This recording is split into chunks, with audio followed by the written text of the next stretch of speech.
स्वागत है आप सभी का कोरल ड्रा की क्लास नंबर 17 में। आज हम लोग कोरल ड्रा में व्यू मेन्यू को कंप्लीट सीखने वाले हैं। अगर आप कोरल ड्रा की सभी क्लास देखना चाहते हैं तो चैनल पे जाकर के प्लेलिस्ट चेक कर सकते हैं। अगर आपको ये वीडियो पसंद आएगा तो कम से कम 5 लोगों को व्हाट्सएप पर जरूर शेयर कर दीजिएगा। कोरल ड्रा के व्यू मेन्यू में जितने भी ऑप्शन दिए गए हैं, इन सभी ऑप्शन का इस्तेमाल करके आप कोरल ड्रा में अलग अलग तरीके से व्यू कर सकते हो। जितने भी ऑप्शन हैं सबके बारे में अच्छे तरीके से हम लोग सीखेंगे कि आप इनका इस्तेमाल कैसे करोगे और कहां पर करोगे। बस वीडियो को बड़े ध्यान से देखिएगा। इसके अंदर सबसे पहला ऑप्शन है सिंपल वायर फ्रेम का। इस ऑप्शन का इस्तेमाल करके आपने अगर कोई डिजाइन बनाया है, उस डिजाइन में कौन कौन से ऑब्जेक्ट को यूज किया गया है उसको देख सकते हो। चलिए इसे प्रैक्टिकली समझते हैं। सबसे पहले तो मैं यहाँ पर एक डिजाइन बना लेता हूँ। यहाँ से इस टूल को सिलेक्ट करेंगे, कंट्रोल बटन दबा करके इस तरह से ड्रैग कर लेंगे, एक सर्कल बीच में रख लेते हैं। इसके बाद जो है नीचे की साइड में भी मैं इस तरह से एक सर्कल बना देता हूँ और इसके अंदर जो है व्हाइट कलर फिल कर देते हैं, बाकी आउटलाइन को नन कर देते हैं। अभी आपको दिखाई नहीं दे रहा होगा, अभी आपको लग रहा होगा कि एक ही जो है इसके अंदर ऑब्जेक्ट है। पीछे वाले में जो है हम कोई भी एक कलर भर देते हैं, इसकी भी आउटलाइन को नन कर देते हैं। इस तरह से हमने 2 ऑब्जेक्ट का इस्तेमाल करके बनाया है। फिलहाल मैं इसको ब्लेंड कर देता हूँ ताकि और भी अच्छे से दिखाई दे। तो हमने दोनों को सिलेक्ट किया, इफेक्ट पर हम जाएंगे और ब्लेंड पर क्लिक करेंगे। इसके बाद देखिए आप कितना ब्लेंड करना चाहते हैं वो आपको यहाँ पर बताना है। 2 ऑब्जेक्ट को ब्लेंड करने के लिए दोनों ऑब्जेक्ट को सिलेक्ट करना जरूरी है, तभी जो है अप्लाई वाला ऑप्शन इनेबल होता है। इस बात का आपको ध्यान देना है। दोनों ऑब्जेक्ट को सिलेक्ट करने के लिए मैं आपको बता दूं कि बाहर से आप इस तरह से सिलेक्ट कर लीजिएगा, बाहर से, तो दोनों ऑब्जेक्ट सिलेक्ट हो जाएगा। इसके बाद जो है दोनों ऑब्जेक्ट को कितने स्टेप तक आप ब्लेंड करना चाहते हैं वो चीजें आप यहाँ से कर सकते हो। जो हमने ब्लेंड टूल को यहाँ से समझा था ना, सेम वही चीजें यहाँ पर भी है। बस आप यहाँ पर नंबर बताएंगे, हम यहाँ पर जो है सिलेक्ट करेंगे और इसके बाद जो है जितना आप चाहते हो, जैसे कि मैं 180 कर देता हूँ और इसके बाद जो है अप्लाई पर क्लिक करेंगे तो देखिए इस तरह से इफेक्ट जो है बन करके आ जाएगा। फिर हम इसे यहाँ से हटा देंगे। अब इस डिजाइन के अंदर जो है अगर हमें ये पता करना है कि कितने ऑब्जेक्ट का इस्तेमाल करके इसको बनाया गया है, तो वो चीजें हम व्यू पर क्लिक करेंगे और सिंपल वायर फ्रेम पर क्लिक करेंगे तो इस तरह से दिखा देगा कि एक इस तरह से जो है सर्कल बनाया गया है और एक इस तरह से सर्कल बनाया गया है। इसमें जो है कलर फील नहीं रहेगा। अगर आप गलती से कलर भी फील करते हो तो फील नहीं होगा। इस बात का आपको ध्यान देना है। तो कहने का मतलब यह है कि सिंपल वायर फ्रेम का अगर टिक रहेगा तो इस तरह से प्रीव्यू दिखाई देगा। इसके अंदर जो अगला ऑप्शन है वो है वायर फ्रेम का। तो इस पर जब क्लिक रहेगा तो कितने स्टेप ब्लेंड हुआ है वो चीजें आप यहाँ से देख पाओगे। जब आप इस पर क्लिक करोगे तो इस तरह से ब्लैक एंड व्हाइट में जो है कितने स्टेप ब्लेंड हुआ है, किस पोजीशन में हुआ है, वो चीजें आप यहाँ पर देख पाओगे। अब आपके मन में ये सवाल आया होगा कि ये चीजें हम कहाँ पर यूज कर सकते हैं। तो मैं आपको बता दूं कि जब कोई डिजाइन आपको मिलता है और आप वैसा ही डिजाइन बनाना चाहते हो तो आप उन चीजों को देख सकते हो किन किन ऑब्जेक्ट का इस्तेमाल करके बनाया गया है, कौन सा ऑब्जेक्ट कहाँ पर रखा गया है। बाकी बात आती है ड्राफ्ट की। अगर आप ड्राफ्ट पे क्लिक कर दोगे तो कुछ इस तरह से जो है ड्राफ्ट आपको बना बनाया मिल जाएगा। येलो कलर में इसलिए दिखाई दे रहा है क्योंकि जब हमने इस वाले ऑप्शन पर क्लिक किया था सिंपल वायर फ्रेम पर, तो हमने येलो कलर पर क्लिक कर दिया था, जिसकी वजह से जो है दोबारा से अगर हम ड्राफ्ट करेंगे या फिर इनहेंस करेंगे तो केवल येलो कलर ही दिखाई देगा। तो इस बात को आपको लेकर के कंफ्यूज नहीं होना है कि येलो कलर क्यों दिख रहा है। तो आप जब सिंपल वायर फ्रेम पर क्लिक करेंगे तो जो भी कलर चूज करेंगे, तो जब आप उसे नॉर्मल करेंगे या फिर ड्राफ्ट करेंगे तो वही कलर आएगा। तो इस बात को लेकर के आपको कंफ्यूज नहीं होना है। फिलहाल ड्राफ्ट हमने सीख लिया है। ड्राफ्ट में जो है इस तरह से बन करके आएगा। इसमें क्या होगा कि पिक्सल जो है थोड़े थोड़े से फटे दिखते हैं। मैं आपको दिखा देना चाहता हूँ। देखिए इस तरह से जो है थोड़े थोड़े पिक्सल फटे हुए हैं, आप कॉर्नर में देखेंगे। इसी तरह से अगर नॉर्मल पे क्लिक रहेगा तो नॉर्मल में भी जो है थोड़ा सा और जो है फटा फटा सा दिखाई देगा, जो कि आप देख पा रहे हैं। लेकिन बाय डिफॉल्ट जो है इसमें जो है इनहेंस सिलेक्ट रहता है। जब आप कोरल ड्रा ओपन करेंगे पहली बार तो यहाँ पर देखिएगा इनहेंस सिलेक्ट रहेगा। तो इससे क्या होगा कि बिल्कुल स्मूथ रहता है। मैं इस पर क्लिक करके आपको दिखाता हूँ। देखिए बिल्कुल जो स्मूथ है, कोई भी पिक्सल वगैरह कुछ भी फटा नहीं है। तो यहाँ से आपको एक चीज का और ध्यान देना है कि अगर आप कोरल ड्रा में कोई डिजाइन बना रहे हैं और जो उसके कॉर्नर है वो फटे फटे से इस तरह से आ रहे हैं, पिक्सल फटे फटे से दिख रहे हैं, तो इसका मतलब ये है कि यहाँ से आपको चेंज करना चाहिए इनहेंस मोड।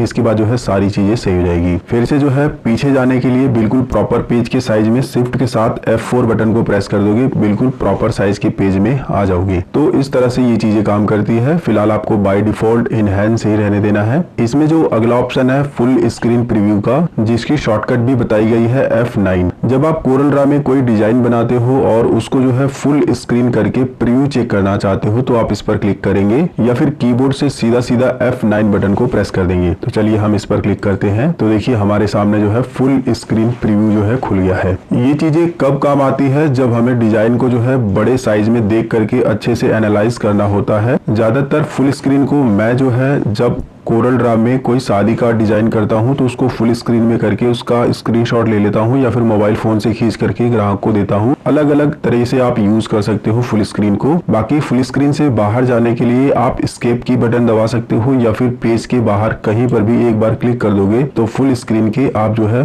बाहर आ जाओगे, यानी कि पीछे आ जाओगे। इसके बाद जो है इसके अंदर अगला ऑप्शन मिलता है प्रीव्यू सिलेक्टेड ओनली। इस ऑप्शन का इस्तेमाल करके जो आपका ऑब्जेक्ट सिलेक्ट रहेगा केवल उसी का जो है प्रीव्यू दिखाई देगा फुल स्क्रीन में। मैं आपको दिखाना चाहूंगा। अभी तो यही ऑब्जेक्ट सिलेक्ट है। एक और ऑब्जेक्ट बना लेते हैं तब आपको अच्छे से समझ आएगा। हम नीचे जो है एक और ऑब्जेक्ट बना लेते हैं और इसमें कोई दूसरा भी कलर फिल कर देते हैं। अब हम जो है पिक टूल को सिलेक्ट करेंगे और इस वाले ऑब्जेक्ट को सिलेक्ट कर लेते हैं। हमें इसका प्रीव्यू देखना है तो व्यू पे जाएंगे, प्रीव्यू सिलेक्टेड ओनली पर क्लिक करेंगे तो देखिए केवल वही दिख रहा है, लेकिन हम बाहर क्लिक करेंगे। अब हम नीचे वाले को सिलेक्ट करते हैं और व्यू पे जाकर के इस पर क्लिक करते हैं प्रीव्यू सिलेक्टेड ओनली पर। तो देखिए केवल जो सिलेक्ट किया था हमने वही दिख रहा है, जबकि पेज पर आप देखोगे दोनों ऑब्जेक्ट हैं। अगली बार जब हमने प्रीव्यू किया तो ये वाला दिख रहा था क्योंकि ये सिलेक्टेड था। इस बार जब हमने किया है तो ये सिलेक्टेड था, इसकी वजह से जो है ये दिख रहा था। तो मेरे ख्याल से ये चीजें आपको समझ आ गई होगी दोनों। अगर आपको ये वीडियो पसंद आ रहा है तो वीडियो को अभी जो है लाइक कर दीजिए और चैनल को सब्सक्राइब भी कर लीजिए। इसके बाद जो अगला ऑप्शन है पेज सॉर्टर व्यू, इस ऑप्शन का इस्तेमाल करके अगर आपने कोरल ड्रा की फाइल में मल्टीपल पेज लिया है तो उसको एक ही जो है पेज के अंदर, एक ही विंडो के अंदर जो है छोटे छोटे आकार में देख सकते हो, शॉर्टर कर सकते हो। ये बेसिकली कब काम आता है? जब आप मल्टीपल पेज पे काम कर रहे हैं और आपको एक पेज से दूसरे पेज पे जाना है, ढेर सारे पेज हैं तो आपको एक एक क्लिक करके जाना पड़ता है। लेकिन जब आप इस पर क्लिक कर दोगे तो सारे प्रीव्यू आपको सामने दिखाई देंगे, आप उस पर एक ही बार में जा सकते हो। तो चलिए सबसे पहले हम मल्टीपल पेज लेते हैं। हम यहाँ पर क्लिक करके ढेर सारे पेज ले लेते हैं, एक एक डिजाइन भी इस पे बना लेते हैं ताकि आपको अच्छे से समझ में आए। तो देखिए लगभग मैंने 5 पेज ले लिए हैं और 5 पेज पर मैंने अलग अलग तरह के शेप बना दिए हैं।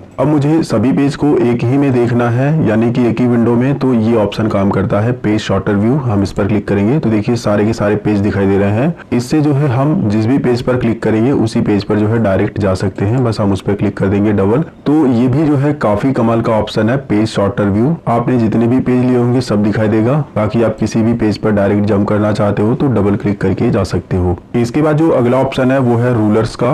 इस ऑप्शन का इस्तेमाल करके आप रूलर को हाइड कर सकते हो और शो कर सकते हो। रूलर क्या होता है? ये जो आपको पॉइंट में दिखाई दे रहा है ना, 50, 0, 50, 100, ये 150, 200, ये जो है ये रूलर है। इसी तरह से आपको लेफ्ट साइड में भी दिख रहा होगा, अपर में भी दिख रहा होगा। कोरल ड्रा में अगर आप रूलर को हाइड करना चाहते हो या फिर शो करना चाहते हो तो इस ऑप्शन का इस्तेमाल करके कर सकते हो। अगर इस पर टिक लगा है तो इसका मतलब ये है कि रूलर यहाँ पर शो हो रहा है। अगर आपका शो नहीं हो रहा है तो इसका मतलब यहाँ पर टिक नहीं लगा है। अगर आप रूलर को हटाना चाहते हो तो आप इसी पर क्लिक करोगे तो रूलर जो है हट जाएगा, जो कि आप देख पा रहे हैं। फिर से लाने के लिए व्यू पर क्लिक करिएगा, रूलर पे क्लिक करिएगा, रूलर जो है आ जाएगा। इसके बाद जो अगला ऑप्शन है वो है ग्रिड का। इस ऑप्शन का इस्तेमाल करके आप जो है ग्रिड को कोरल ड्रा की इस फाइल में शो कर सकते हो। आप इस पर क्लिक कर दोगे तो देखिए बहुत सारी ग्रिड जो है ऑटोमेटिक बन जाएगी। ग्रिड बनाने का ये फायदा होता है कि अगर आप जो है अच्छे से इसमें कोई शेप बनाना चाहते हो, कोई डिजाइन बनाना चाहते हो तो पूरा प्रॉपर जो है आप इस ग्रिड की मदद से जो है अलाइन कर सकते हो। ठीक है, जब भी आप बनाओगे तो यहाँ पर बताएगा कि यहाँ से ग्रिड शुरू हो रही है और यहाँ पर जो है ग्रिड खत्म है। तो इस तरह से जो है आपको शेप बनाने में आसानी रहती है, डिजाइन बनाने में आसानी रहती है। फिर से जो है आपको होम स्क्रीन पर जाने के लिए या फिर कहें जिस पोजीशन में थे उस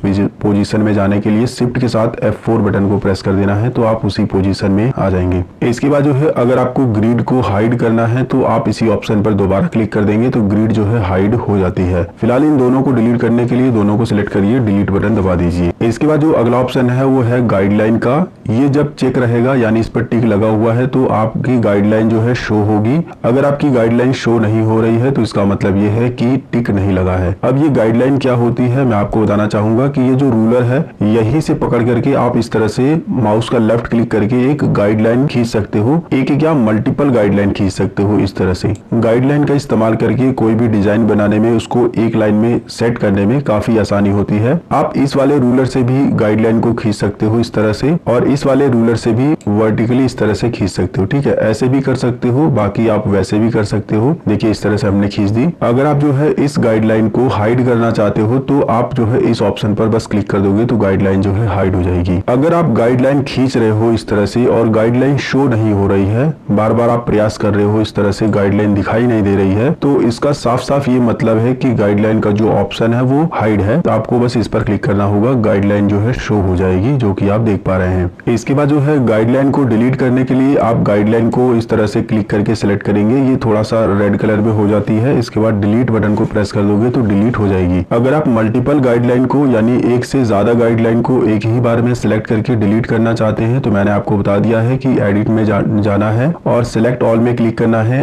गाइडलाइन पर क्लिक करना है, सभी गाइडलाइन सिलेक्ट हो जाएगी। डिलीट पर क्लिक करके डिलीट कर सकते हो। इसके बाद जो अगला ऑप्शन है वो है शो का। इस ऑप्शन का इस्तेमाल करके आप बहुत सारे ऑप्शन को शो करा सकते हो और हाइड करा सकते हो। जैसे कि पहला ऑप्शन है पेज बॉर्डर का। ये जो आपको दिखाई दे रहा है ना, ये पेज बॉर्डर है। इसी पेज के अंदर जो है अगर आप डिजाइन बनाओगे तो वो प्रिंट करने में आएगा, इसके बाहर रहेगा तो प्रिंट करने के बाद जो है वो कट जाता है। प्रिंट प्रीव्यू में देखोगे आप कटा हुआ दिखाई देगा। तो अगर आपका ये पेज बॉर्डर शो नहीं हो रहा है, दिखाई नहीं दे रहा है, तो आप इसी ऑप्शन पर क्लिक कर देंगे तो दिखाई देने लगेगा। अगर ये हाइड करना चाहते हो आप तो इसी ऑप्शन पर क्लिक कर दोगे तो हाइड हो जाएगा। इसी तरह से आप यहाँ से ब्लीड को भी जो है शो और हाइड कर सकते हो। ब्लीड भी जो है बेसिकली पेज की तरह ही काम करता है। जितने एरिया में पेज दिखाई देगा उतने में ही जो है ब्लीड का जो सर्कल है वो आपको इस तरह से दिखाई देगा शो करने के बाद। अगर आप पेज को भी शो कर देते हो तो देखिए ब्लीड लाइन जो है पेज के जस्ट ऊपर ही आ रही है, बिल्कुल इसी के बराबर। बाकी हाइड करने के लिए दोबारा से आप इसी पर क्लिक कर देंगे तो हाइड हो जाएगा। इसके बाद जो अगला ऑप्शन है वो है प्रिंटेबल एरिया। अगर आप ये चेक करना चाहते हैं कि प्रिंट करने के बाद कितना एरिया प्रिंट होगा तो वो चीजें आप यहाँ से चेक कर सकते हो। आप इस पर क्लिक करिएगा तो देखिए डेटा को बनाने के बाद जब आप इसे प्रिंट करेंगे तो ये जो एरिया दिखा रहा है इसके अंदर अंदर अगर डेटा रहेगा तो अच्छे से प्रिंट होगा। अगर आप इसे हटाना चाहें तो इसी पर क्लिक कर देंगे, हट जाएगा। बाकी जो प्रिंटेबल एरिया है वो पेज के साइज के हिसाब से जब आप यहाँ से पेज का साइज चेंज करोगे तो उसके हिसाब से घटता बढ़ता रहता है। इसके बाद अगला ऑप्शन है ओवर प्रिंटेड ऑब्जेक्ट।